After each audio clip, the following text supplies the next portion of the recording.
Hello, welcome to episode 115 of the Carrier's Edge podcast, or if you prefer, episode 151 or 319, or season 7, episode 48, whatever combination of numbers you like. You can use that as the episode number, specifically for you, Lindsay.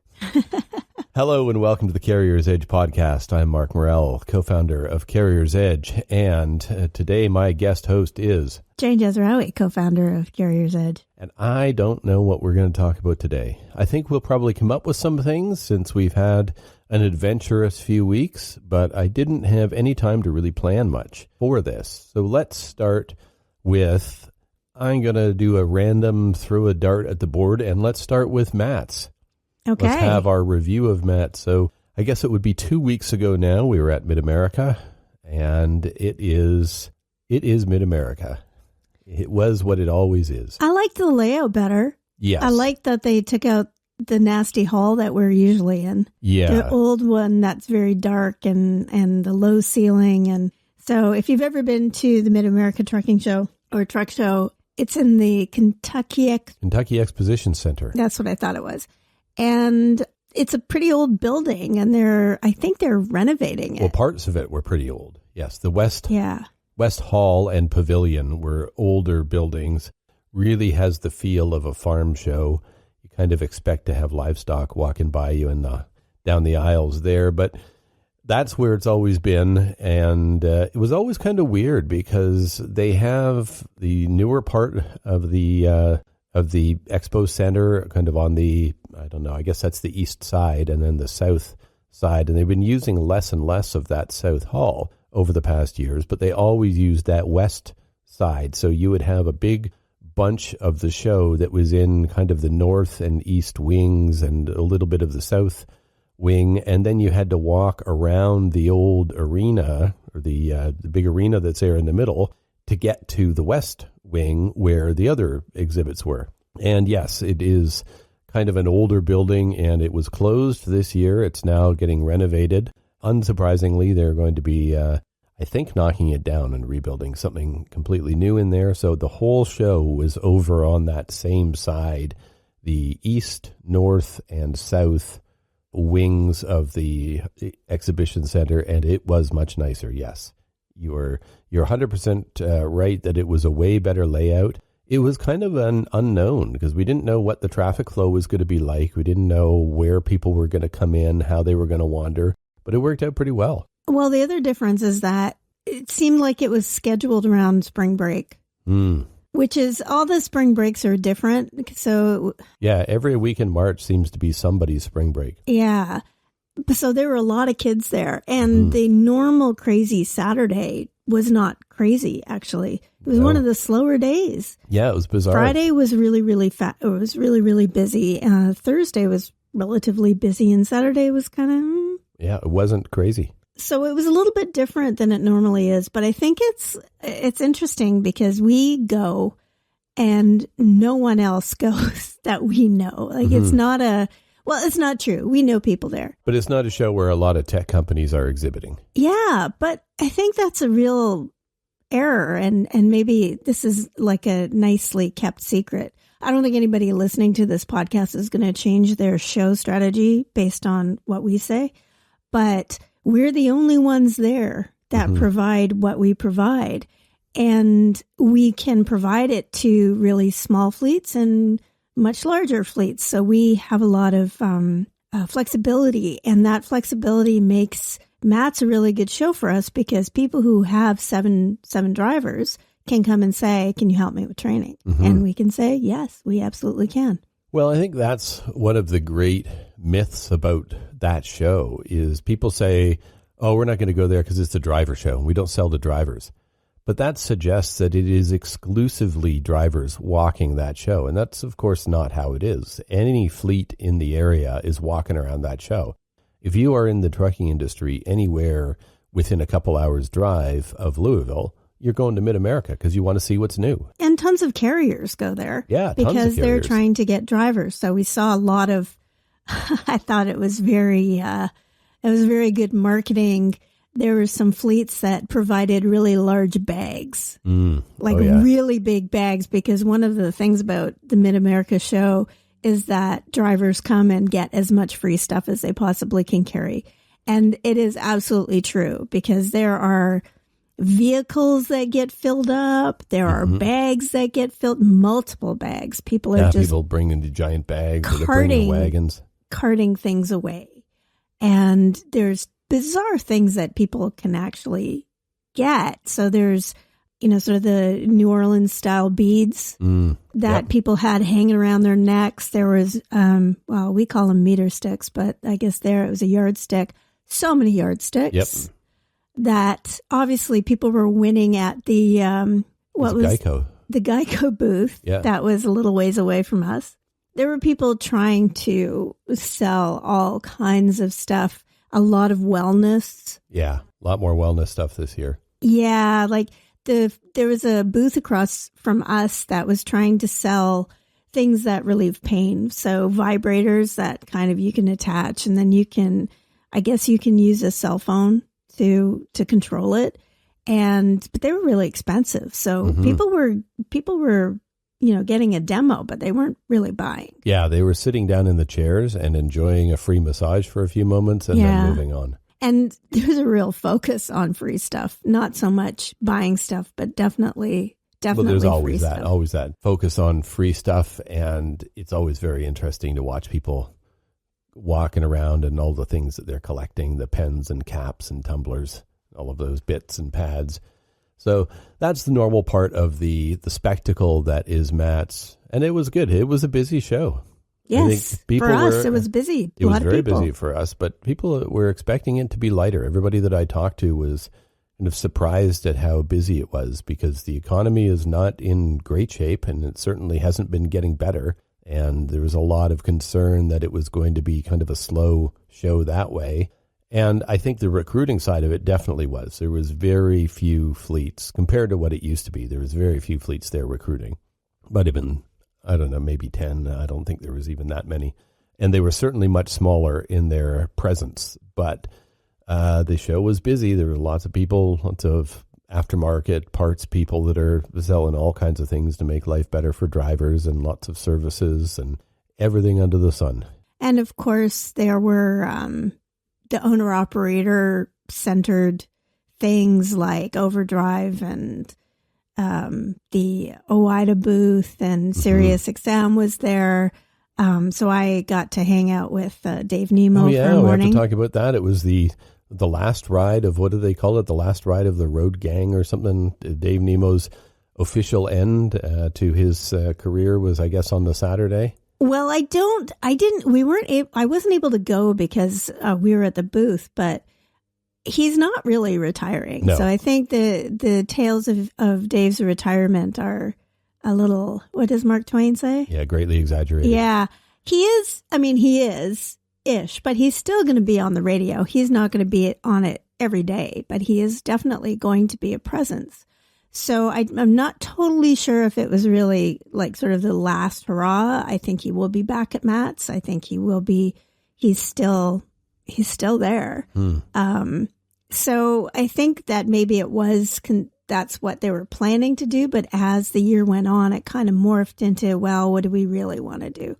Mm-hmm. And so I got to chat with them for a few hours, and you did a couple segments while you were over there at their house. I did. And we went to their reception. I don't know what it was, kind of a celebration of Dave's career at one of the hotels downtown. So it was good. It was a very cool hotel. It was across the street from where we were staying. It was a downtown hotel, and this was... It was a Hilton that we were staying at, or was it at the Hilton? It was actually at the Hilton, which apparently has got quite a prohibition history, and used to be a speakeasy in the basement, although didn't seem very well hidden, so I don't know how well. I think they opened it up, but it's got a really cool, like the architecture is very interesting. Mm-hmm. It's got, the roof and where the bar was, or the ceiling, not the roof, but that was all very you did have to go down a bunch of stairs. Yeah, it was downstairs and kind of around a corner a little bit. Yeah, so it was kind of speakeasy-ish. The Seelbach Hotel, Seelbach Hilton is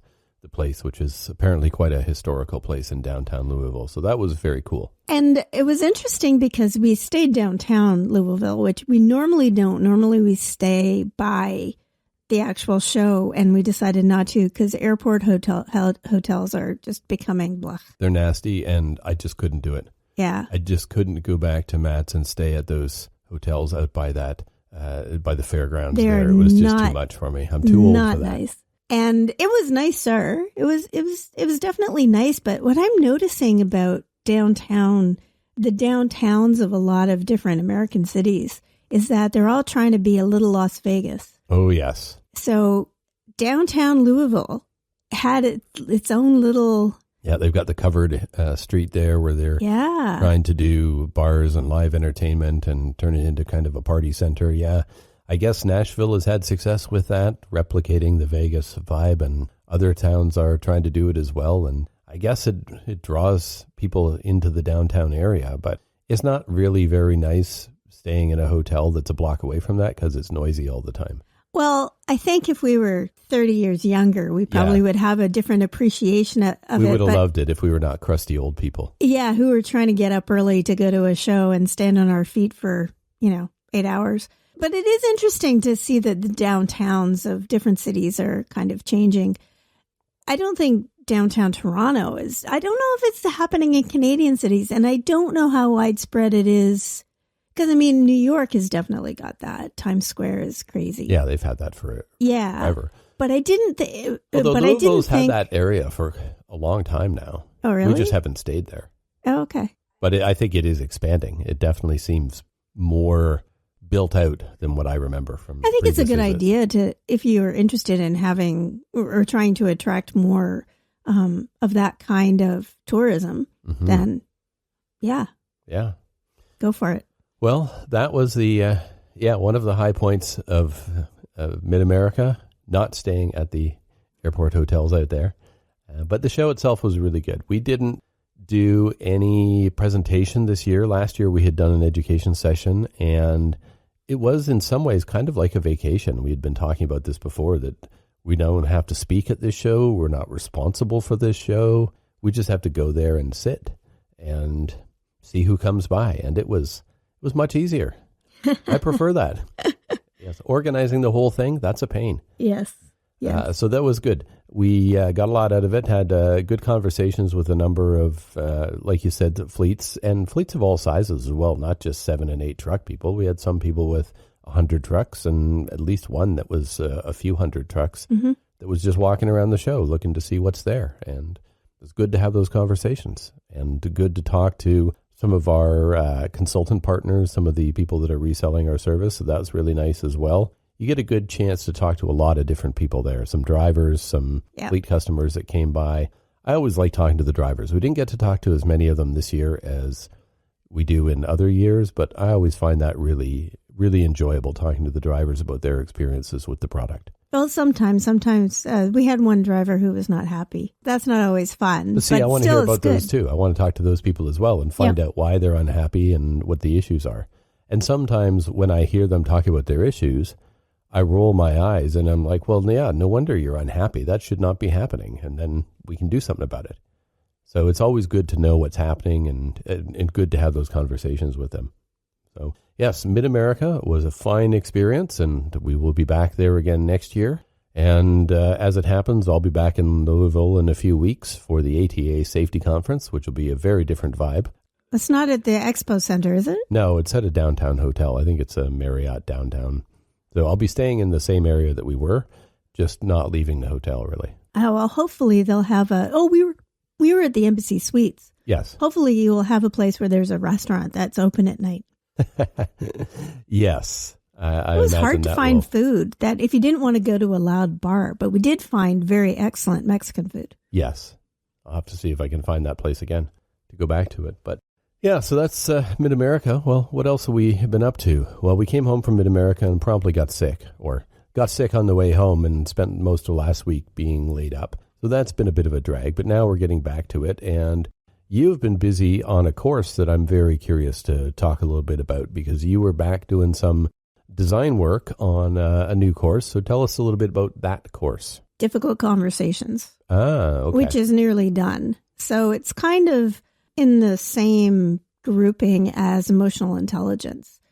It takes emotional intelligence concepts and applies it to having a difficult conversation. So we're using some of the same color palettes and things like that. But it wasn't, we needed to get it done, and I was down a couple of graphic artists. So I decided that since I wasn't feeling very well, I would do something relatively easy and actually decorate a course. So I I finished up the design, and but it's really about how to handle a difficult conversation, how to prep for it, how it can, if you handle it well, how it can benefit you. If you handle it badly, what happens, different approaches to take. And then there's a bunch of examples. So there's some scenarios about, okay, so here's this issue that's happening. What does the supervisor do to mitigate, or not mitigate, but to mediate between two other people? And so I was basically finishing it up. It's like a really useful course, kind of building on, you said emotional intelligence, but also the leadership styles course that we had, just building out more of that leadership package of courses for people that are kind of new into these roles. Yeah, and it kind of is, it's not really a workplace investigations course. It is more about, okay, you've got someone who is not performing, and you've given them reminders, you've done the things that you're supposed to do. Okay, now you have to say something. Now you have to have a conversation, say, look, you're doing this wrong.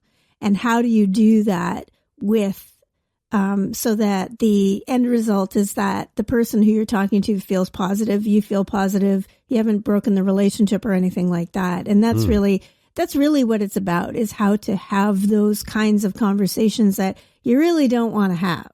And that's why they're difficult. Yeah. Well, that's really useful. I think that may be something that we have people take internally as well. Well, and not that I'm thinking of anybody that has a particular gap in that, but everybody has discomfort in those situations. And that's part of leadership, is learning how to deal with those kind of things in a productive way. And we've long had requests from our customers for those kind of courses, because so many of our customers are moving into leadership as kind of a new thing. And whether it is a safety manager who is really a compliance expert and isn't really that comfortable in the leadership parts of the position, or it's fleets building out their coaching and road trainer programs and moving drivers into a leadership type position. These are all situations where people struggle with the softer sides of it, the parts of it that aren't the hard skills. And there's a lot of need for those kind of courses to help people, and they need to build those skills. So this is going to be really useful for them. Yeah, I think even drivers could use it, because it would and I know that people have difficulty saying anything. It's sometimes it's difficult to just sort of, you don't know what to say or who to say it to. And that's one of the things in Best Fleets where we talk a lot about, how do you communicate? How do you communicate with drivers? How do you communicate with those drivers who don't want to communicate back to you? Or how do you reach everybody? Because there's no issue between two people, but sometimes they just don't know how to broach a topic. They don't know where to start. And, it can be someone talking to their supervisor, or their supervisor talking to the team member, going both ways. Like, when you're busy, or if you're inherently kind of lazy, or you don't really like doing it at all, like it's difficult to sort of move yourself sometimes to do this. And this course helps because it kind of gives you cues, and you understand the kinds of things to say to people. Because a lot of the time, you don't really need to say very much. All you need to do is sort of say, hey, I'm noticing this. Yeah. Are you having an issue? Like, I need you to do this. So what can we do to figure it out? But it's kind of like, I don't know, dieting or exercise. Like, it's not that bad once you actually do it, but it's getting to the doing is really hard. Well, I think a lot of people overthink it. As you point out, often you don't have to say that much. It's more how you say it than what you're saying. And people sometimes overthink it, that they need to have a whole lot of perfect phrases and they need to say an awful lot to address those situations. And in many cases, that's not really the case. It is more a series of questions than a series of statements. It is a conversation. Like you say, we need you to do this. It's not happening. Let's talk about why. And why isn't it happening? And through that, you can get some really good insights. You can find out why people aren't doing things. And sometimes it really has very little to do with them. It's something else that's happening that's blocking them or making them really uninterested in doing something. And through that conversation, if you handle it the right way, you can get a lot of good insights and really improve a lot of things. One of the things that I think is really important to understand is that most of the time when a conversation is difficult, it's because you're having an emotional reaction to it. Oh, yes. So if you need to have a conversation with someone because they're doing something that you don't want them to do, or they're doing it wrong, or you think that they're taking advantage of you, or whatever it is, you're having, before you have the conversation or before the conversation happens, whether it happens or not, you're angry or unhappy or something.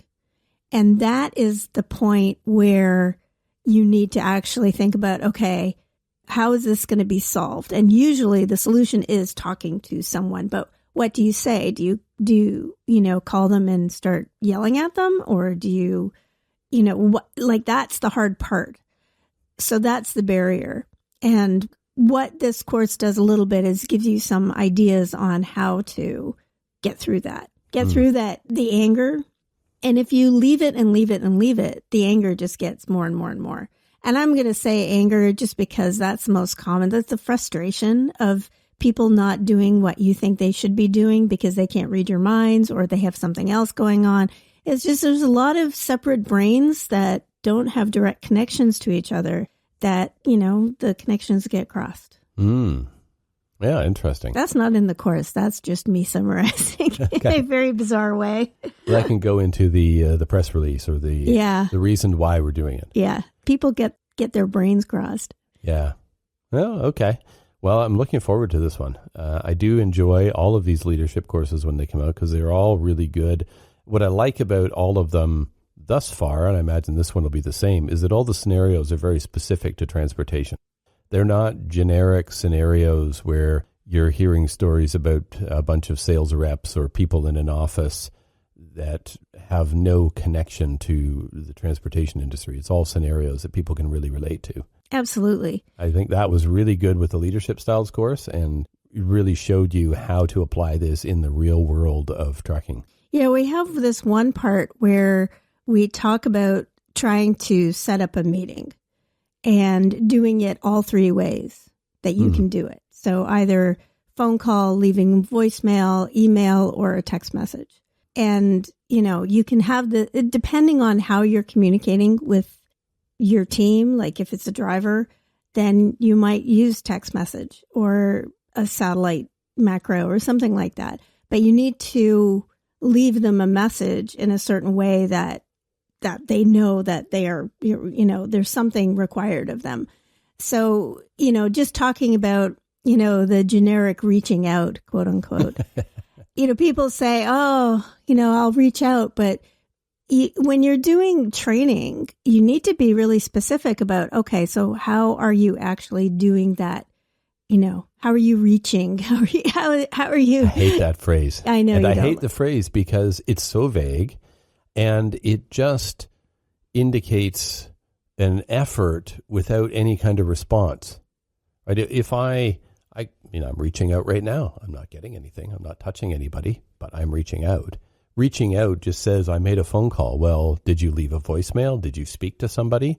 No, I just dialed a phone, and when it rang twice, I hung up, but I still reached out. I like the word contacted better, but even contact doesn't really tell you. Contact indicates that the other party met you. You actually touched something. Right? The word contact means I actually connected somehow.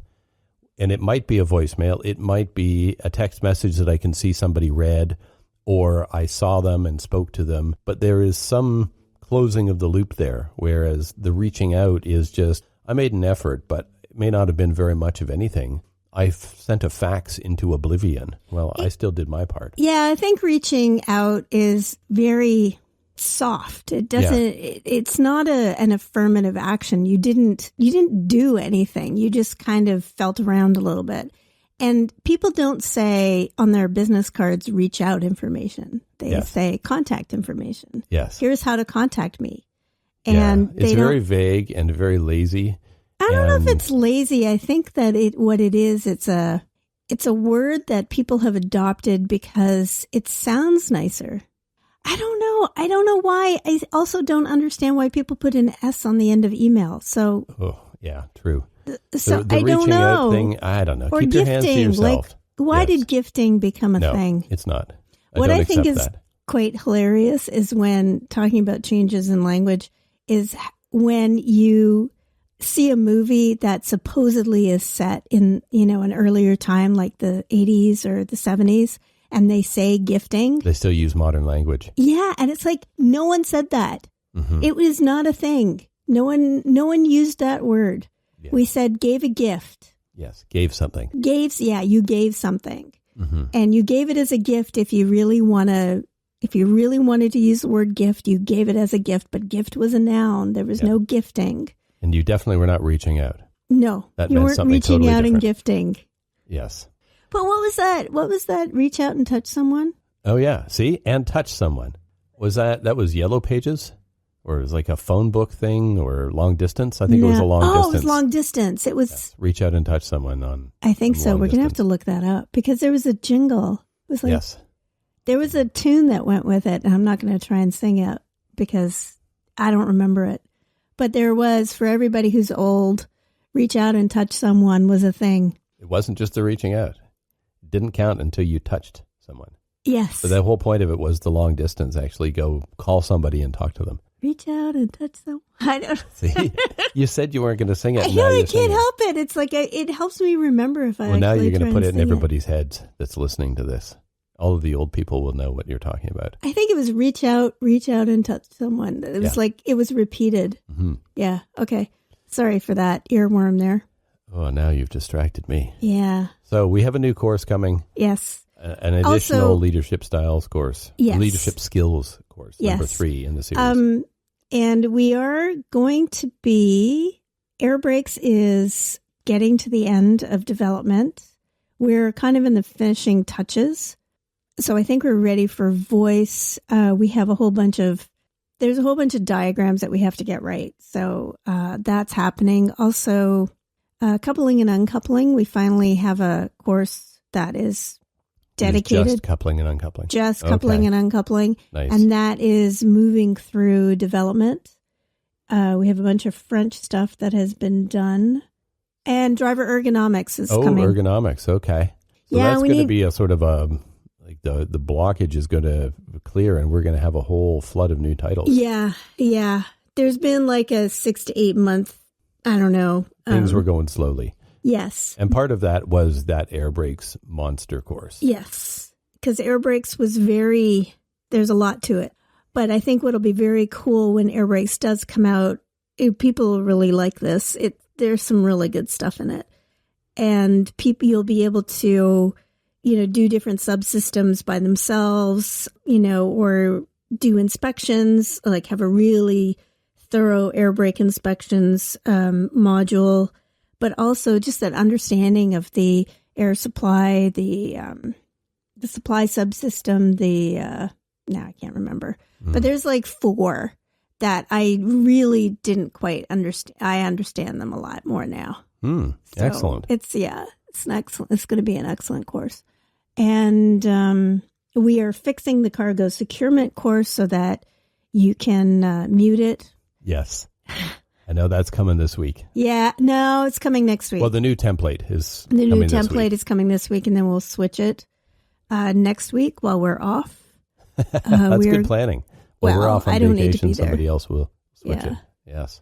Oh, that's very good. So we got a lot coming on courses. A lot is coming. Well, we have been dangling a lot of these things in several episodes of podcasts and not really talked much about product stuff for a bit. So it's good to kind of have a rundown of what's new on the content side. And there's lots new coming on the LMS side as well. I was going to say, because you had the very, very, very big release that there was a little bit of fallout from that. Yes. And that was a really large technical change that almost nobody outside of platform will care about. But when you build these things, you start off with the design of a system, and there's always something that you don't get quite right. There's been a couple of things that were technical fails, things that were bad designs, and like from the beginning, I wasn't happy with them. So just to clarify, we have had this system coming up on 20 years. Yeah, it's a 20-year-old system, and any system that you have is going to need basically a facelift. And not just a facelift, but kind of like a butt lift too. I mean, the technology changes so much, and the whole approach to technology changes so much that you have to do some massive changes. And when you're bootstrapped the way we are, so if you don't know what bootstrapped is, it basically means we didn't get any outside funding for our company. It's been self-funded from the, beginning of time, whereas a lot of modern companies, basically, they start out and 5 minutes later, they're off begging someone for money, or someone is trying to invest in them. But when you're bootstrapped, you don't always, and like you have to think about this. This was not too far off the beginning of learning management systems. Yeah, they were about 8 years old at the time. So we were still really, really early on. Well, I still knew what I wanted to do in the initial design, and just for time and resources, it didn't happen. And it's been a problem that's been compounding ever since at the architectural level, and we finally solved it. Yeah, so basically we had a crack in the sub-basement. Yeah, it's kind of like you discover that your spine is made out of rubber when it should be made out of steel. And so now we have replaced the rubber spine with steel. And I know that is a crazy analogy, but I thought my analogy was better. The crack in the basement, yeah, I guess you realize that your basement, instead of being poured concrete, is just plywood.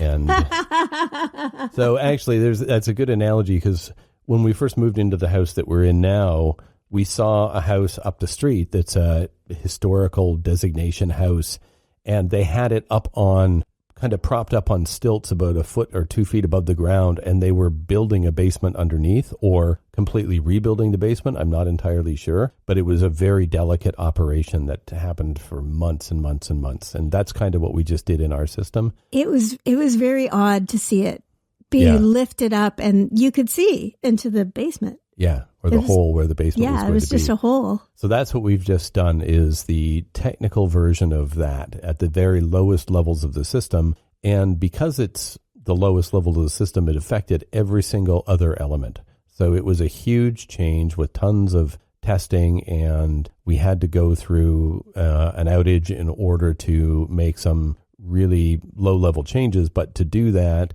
and change and update, I don't even know how many tens of millions of records, because some tables there was one table that had 50 million records in it, and there was several other tables that needed to be changed as well. So that's after we've archived some of those tables. That's after doing the archive, yes. So that is all done now, and there's definitely some fallout, and there's some things that aren't working as we would like them to, and we're in the process of finishing up fixing all of those, but the performance is dramatically better in the things that are fixed now, which is great. So you got a architectural problem that is solved, and you've got a performance improvement as a result, and that is much nicer.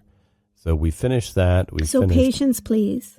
Well, yeah, by the time this episode comes out, I think we will have wrapped up the last of it.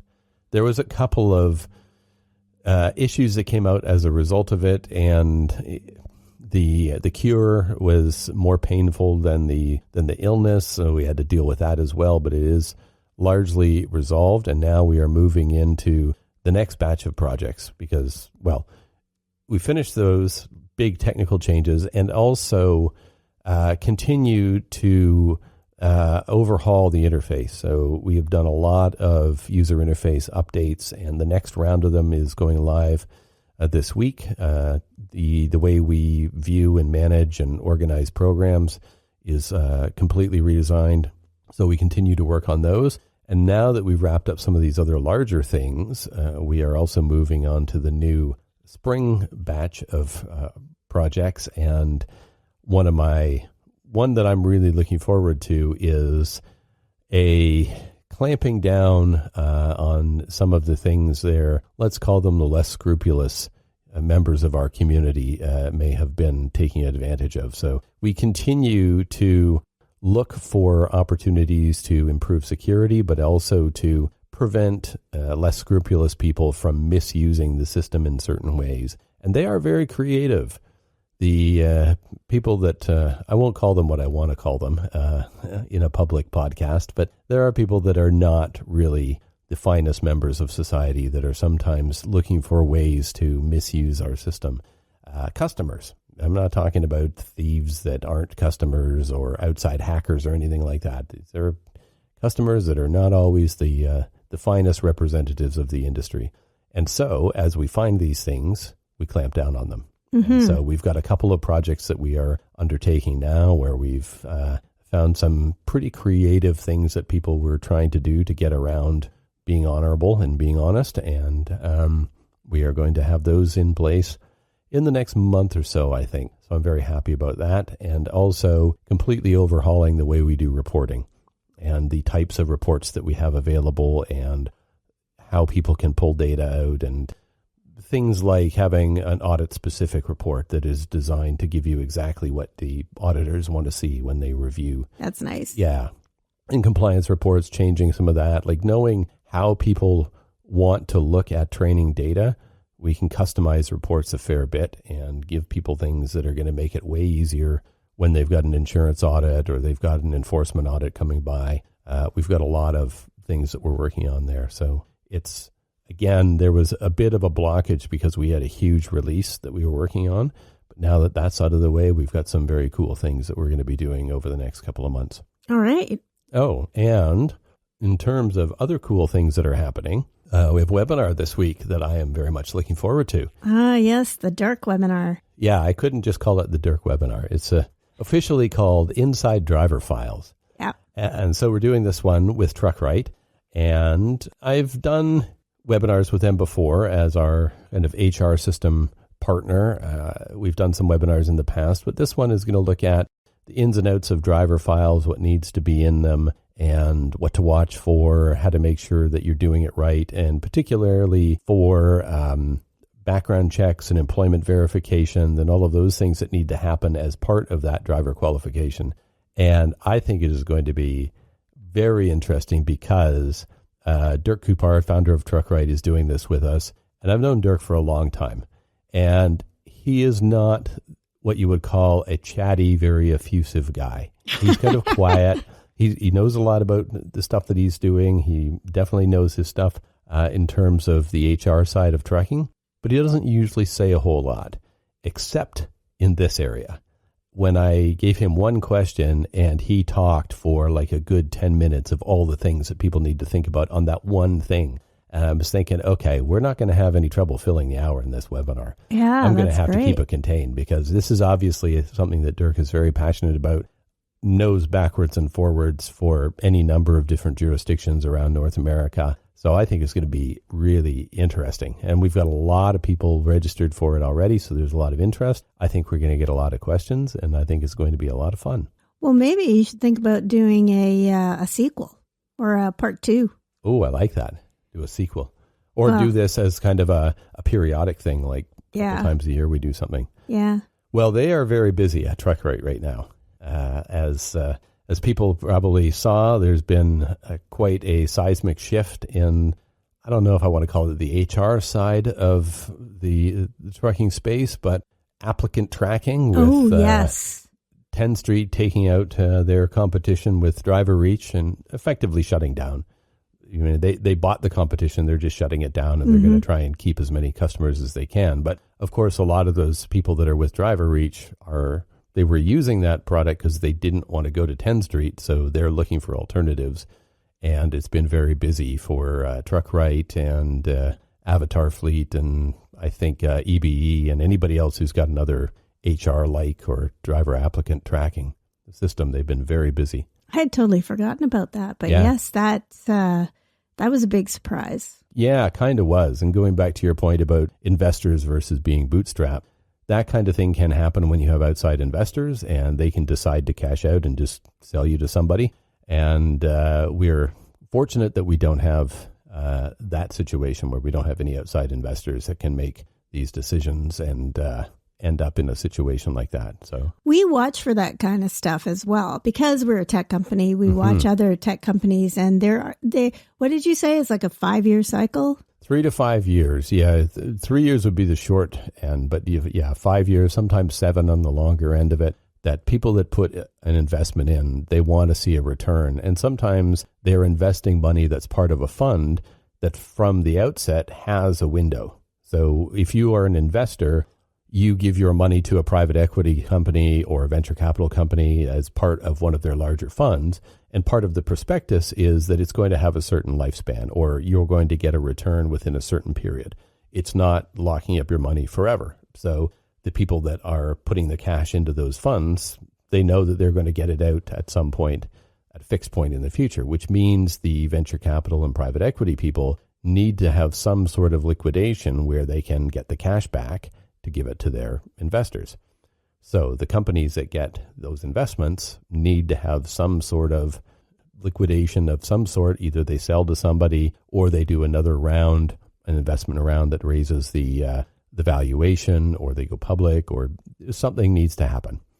And now we're at a point where it's been a few years where there's been a downturn in the trucking industry. Freight market has been down, not a great time for a lot of these investor-backed or venture-backed tech companies. They are facing some challenges because it's hard to grow, it's hard to maintain profitability, it's hard to hit any of the milestones that they're committed to hitting, and sometimes there's going to be outcomes that come that maybe aren't what people would have chosen, what people would have ideally liked. I think there might be more of that in the coming couple of years. There will be. Over the next year, I think there's going to be more, especially now that we've got kind of everybody accepting that the downturn is not ending in the next month or two. Yes. That it's going to be another 6 months, easily, maybe even another year. And people are going to try and get their money out and just go. I mean, we're seeing it on the fleet side. We're starting to see that they're kind of giving up. The ones that were coasting on fumes are realizing they can't keep it going. They need to do something different. I have been hearing tales that the OEMs are starting to pull back the trucks rather than just keep those things out in the field. They're starting to repo them, and there's going to be an effect over the next 6 months, I think, for sure. It's really unfortunate because things were starting to look up.